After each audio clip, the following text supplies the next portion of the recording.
할렐루야. 네.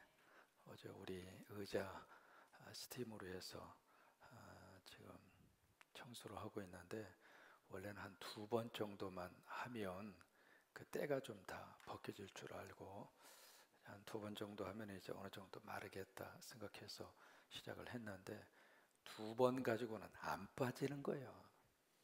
왜 그런가 싶었더니 20년 이상 이 의자를 청소를 한 번도 안 하신 거예요. 그래서 스펀지 속에 온갖 것들이 다 속에 들어가 있어가지고 요 녀석이 안 나와.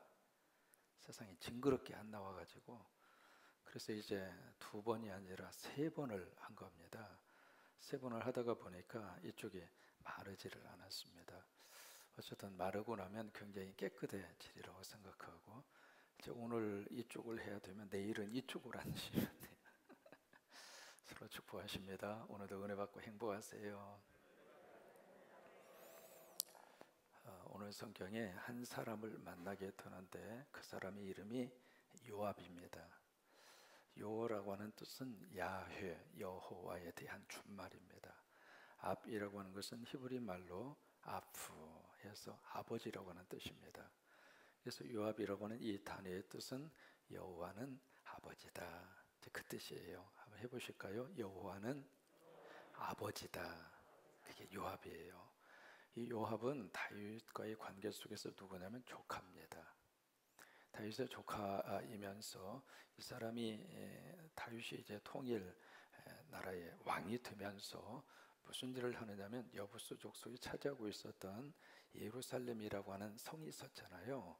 그 성을 앞장서서 점령하여 빼앗은 사람이 요압이에요. 그렇게 해서 이제 수도를 예루살렘으로 그렇게 옮기게 되죠. 이 요압이라고 하는 사람은 군대 장관이 돼서 다윗의 최초권입니다. 그래서 모든 전쟁, 모압이라든지 암몬이라든지 전쟁이 있을 때마다 이 요압이 앞장서서 혁혁한 공을 그렇게 세우게 되죠. 또 하나, 이 요압이라고 하는 사람은 정치적인 목적에 굉장히 강한 사람이에요. 그리고 또 하나, 지략에 뛰어난 사람이에요. 여러분, 우리가 출세하려면 몇 가지 방법이 있잖아요. 그 중에 하나가 내가 모시고 있는 사람의 마음을 읽을 수 있는 사람이 출세해요. 이 다윗의 마음을 요압이 지금 읽고 있습니다. 읽으면서 무슨 다윗이 지금 어느 쪽으로 마음이 향해져 있는가. 그의 아들 압살롬이 장남이었던 암논을 죽이고, 그리고 그랄이라고 하는 지방으로 피난을 가서 시간이 3년의 세월이 지났습니다. 오늘 1절에 보시면은요, 이 요압은 다윗이 마음이 어느 쪽으로 향해져 있는가라고 하는 것을 요압이 눈치를 챕니다. 1절을 한번 보실까요? 수루아의 아들 요압이 왕의 마음이 누구에게로 향해요? 압살롬에게. 이제 압살롬에게 향했다, 그 이야기는 지금 다윗이 압살롬을 아주 그리워하고 있다, 이 말이에요. 그래서 이 다윗의 마음이 지금 압살롬을 지금 그리워하고 있구나. 압살롬을 다시 이쪽 예루살렘으로 오기를 원하고 있구나. 그래서 눈치를 채고, 다윗이 말한 건 아닙니다. 요압이 자기가 모시고 있는 상관의 마음을 읽은 거예요. 그러니까 어떤 면에서 이 요압이라고 하는 사람은 어떤 출세를 위한 어떤 생각과, 그리고 그의 어떤 지략, 아이디어가 있었던 사람이죠. 그래서 하나의 꾀를 생각을 냅니다. 그래서 누구를 등장하느냐면 드고아 출신의 한 여인을 찾습니다. 여러분, 드고아 하면 누가 생각이 나야 하느냐면 아모스가 생각이 나야 맞습니다. 아모스의 고향이 드고아였습니다. 여기에서 아주 지혜로운 여인 하나를 발탁을 하죠. 그래서 그 여인에게 뭘 하느냐면, 그 여인을 통해서 하나의 비유를 그 여인에게 심어줍니다. 그러면서 다윗에게 가서 당신은 내가 시키는 대로 이렇게 하십시오 해서 드고와 여인을 통해서 다윗에게 비유를 하게 합니다. 이 모든 것을 꾸민 사람은 누구냐면 누구예요? 요압입니다. 하나님일까요? 아닙니다. 요압이 그렇게 지금 시키고 있는 거예요. 그래서 요압이 그 여인을 통해서 이제 상복을 입게 하고, 그리고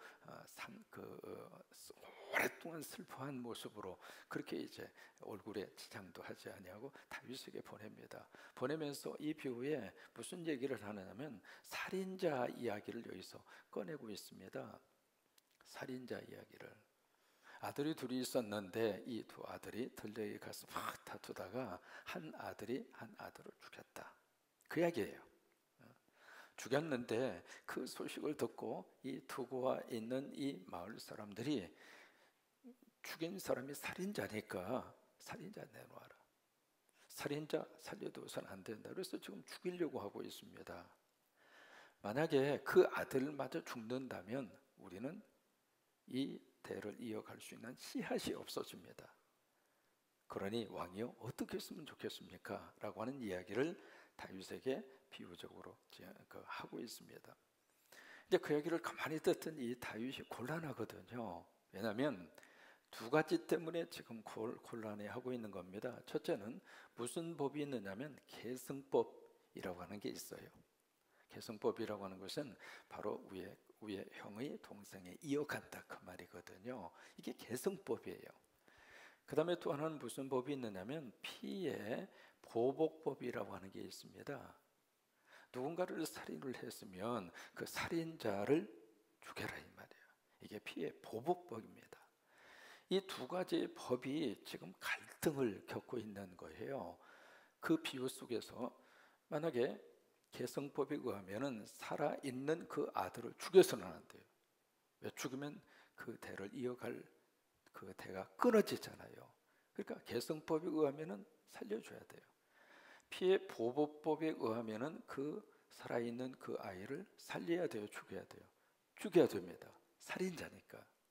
이 두 가지 법의 어떤 갈등 속에서 이 이야기가 지금 나온 거예요.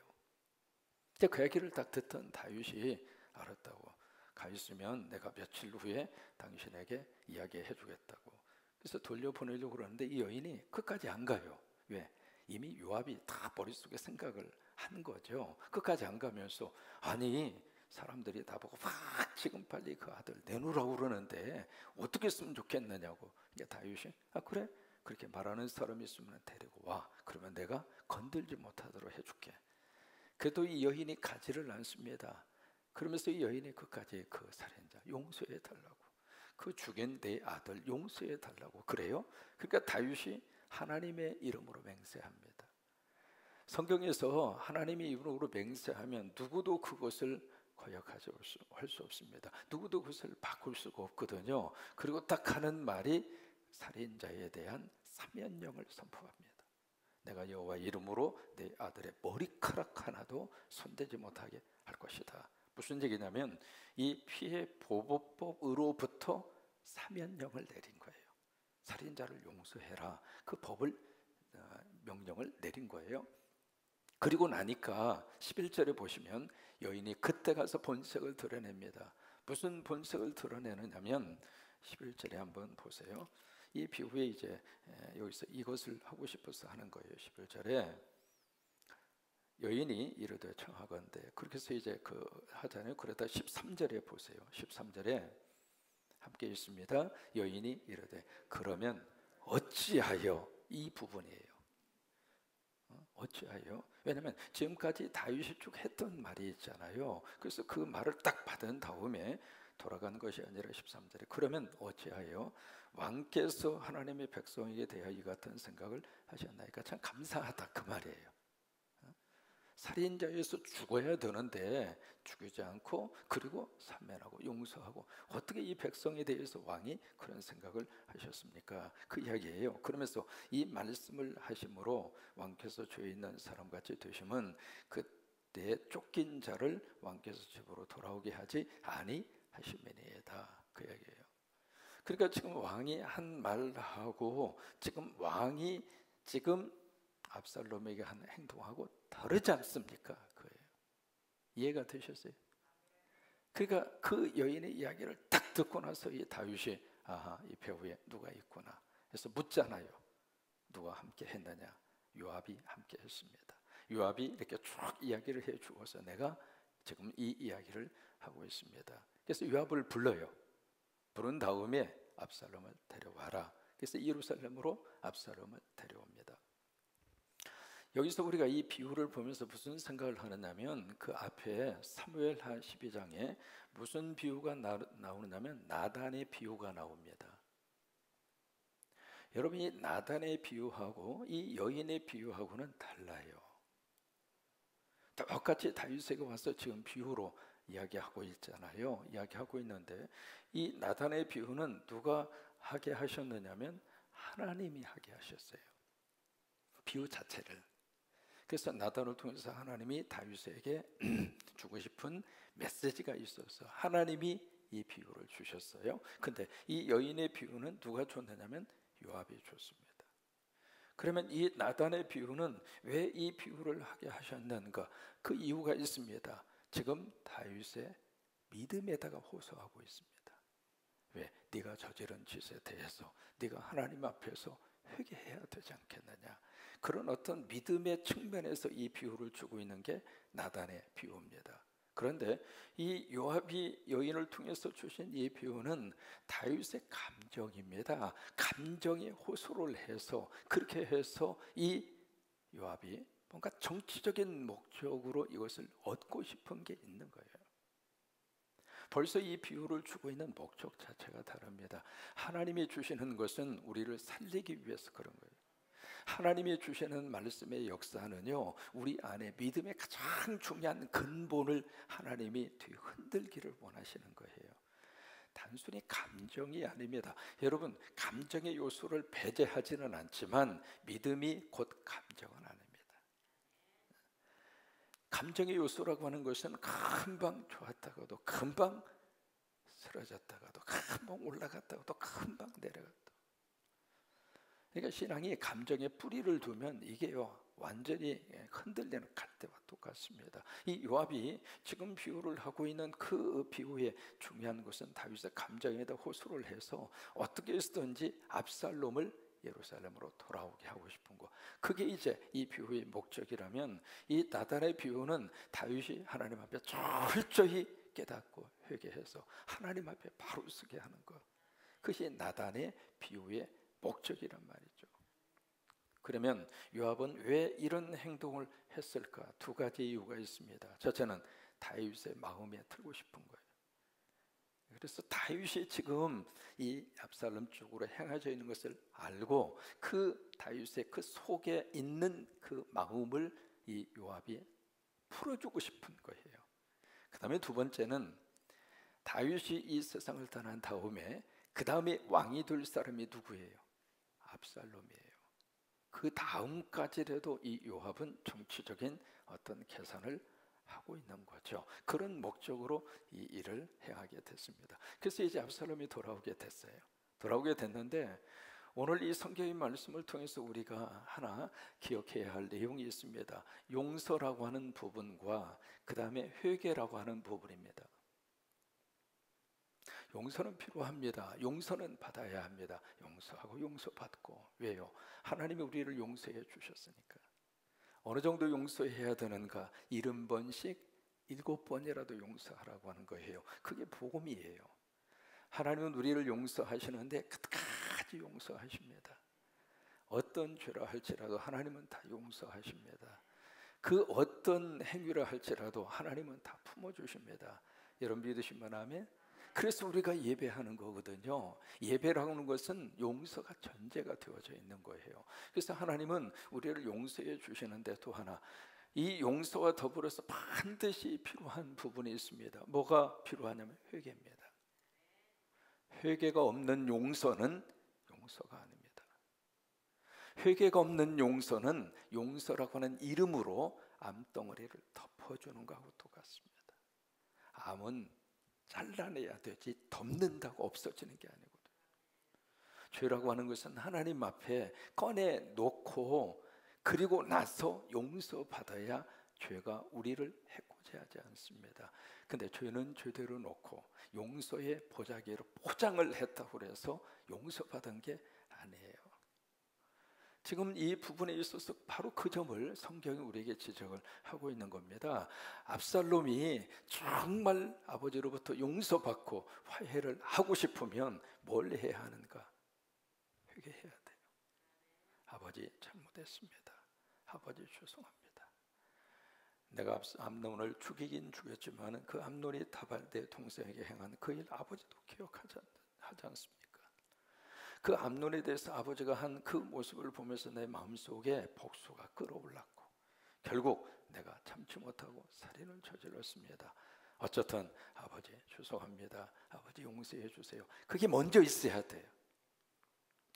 그게 먼저 전제가 되고 나서, 그리고 나서 아버지가 이 압살롬을 받아주고 화해하고 용서하고 그랬더라면 그 뒤에 압살롬이 아버지를 향하여 쿠데타를 일으키고 아버지에게 칼을 들이매는 비극은 일어나지 않았을 것입니다. 근데 그 과정이 없는 거예요. 그냥 받아주기 급급했어요.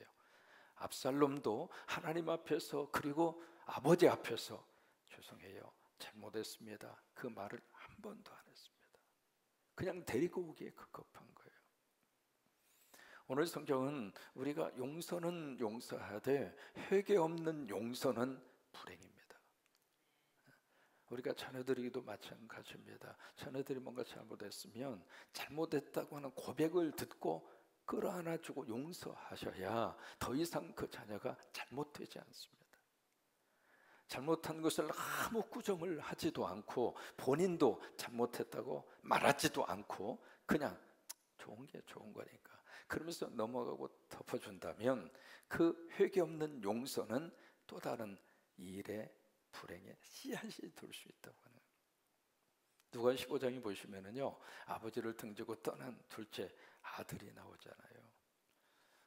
그래서 이제 고생하는데 그 아들이 돌아오기를 아버지가 기다리죠. 아버지는 뭘 했는가? 그 아들이 회개하고 돌아올 때까지 기다렸어요.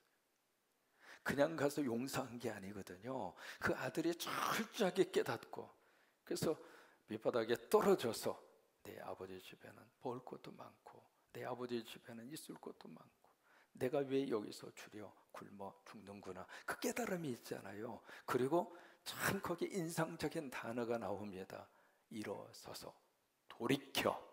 그 돌이켜라고 하는 말이 회개합니다. 그리고 왔을 때 그 아버지가 그 아들을 끌어안아 준 거예요. 그리고 그 아들을 용서해 준 겁니다. 오늘 우리 안에 이런 게 필요합니다. 회개 없는 용서는 용서가 아닙니다. 그리고 용서받기 원한다면 하나님 앞에 회개하면 돼요. 회개하면 하나님이 다 받아주시는 거예요. 우리 기독교는요, 2부로 시작해서 2부로 끝납니다. 로마서 10장 10절에 보시면 사람이 마음으로 믿어 의에 이르고 2부로 시인하여 뭘 얻어요? 구원을. 2부로 시작하는 거예요. 2부로 항상 하나님 앞에 고백하는 거예요. 여러분 오늘을 살면서도 입으로 아버지 그러고 하루를 사는 거예요. 입으로 시작하는 거예요.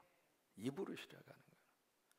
우리 다음 주에 임직받는 우리 장로님들, 우리 권사님들 먼저 입으로 하나님 앞에 영광 돌렸어요. 여러분 입으로 자꾸 하나님을 부르세요. 그리고 입으로 성령님을 시인하세요. 입으로 찬양하세요. 우리는 입으로 시작하는 거예요. 입으로. 그리고 입으로 마지막 끝나는 거예요. 그러니까 입술의 고백이 그렇게 중요한 거거든요. 그러니까 여기서도 하나님 잘못했습니다, 하나님 죄송합니다, 그거예요. 어느 한 청년이 열심히 신앙생활을 하다가 어떤 문제가 있어서 교회를 떠났습니다. 떠나서 한창 세상적으로 그렇게 방황하면서 살다가 갑자기 눈에 이상이 있어서 안과에 가서 진찰을 받아보니까 아주 청청병력 같은 소식을 들어요. 당신 눈 속에 아주 독이 눈 속에 이렇게 전염이 되고 감염이 돼서 수술할 수가 없다고. 이 눈을 뽑아야 된다고. 그 진단을 받은 거예요. 그 진단을 받은 다음에 갑자기 두 눈을 뽑게 됐잖아요. 기가 막히죠. 그래서 이제 어떻게 할까 그러다가 막 교회에 와서 막 대성통곡하면서 그냥 지난 날이 후회스럽기도 하고 눈이 뽑힐 걸 생각하니까 이거 막막하기도 하고 그러니까 그 절박한 심정으로 막 그냥 여러분 그렇게 막 회개할 때 눈에서 뭐가 쏟아져요? 눈물이 쏟아지죠. 근데 그 눈물이 뜨거운 눈물이에요. 그냥 조금 찔찔 싸는 눈물이 아니라 어디서 그렇게 눈물이 솟아나나 해서 나오나 싶을 정도로 막 뜨거운 눈물을 막 쏟아놓고 회개하고, 그러고 나서 이제 며칠 후에 그 병원에 간 거예요. 수술 날짜 같아서 가서 이제 딱 가서 진찰을 하던 의사가 딱 진찰을 하더니 도대체 이런 일이 어떻게 일어날 수 있느냐고, 그 눈에 있는 독이 다 빠져버린 거예요. 그래서 수술을 안 하고 정상이 된 거예요. 우리가 하나님 앞에 회개하면 내 속에 있는 독이 빠져나가요. 생각 속에 있는 독이 빠져나가고, 내 머릿속에 있는 독이 빠져나가고, 이 내 심장 속에 있는 독이 빠져나가고, 영혼 속에 있는 독이 빠져나가고, 그렇게 되시기를 축복합니다. 그 회개하면 사는 거예요. 그렇게 회개하면 하나님이 다 받아주시는 거예요. 그런 은혜가 넘치시게 되기를 주의 이름으로 축원합니다. 오늘 성경은 이것으로 끝나지 않아요. 그래서 요압이 원래 작전했던 계획대로 성공을 합니다. 그래서 압살롬이 예루살렘으로 돌아옵니다. 돌아오는데 아버지와의 화해는 정식으로 이루어지지 않습니다. 결국 그 뒤에 어떤 일이 벌어나게 되는가, 그래서 내일 새벽에 다시 한번 만나도록 그렇게 하겠습니다. 같이 우리 찬송하시죠.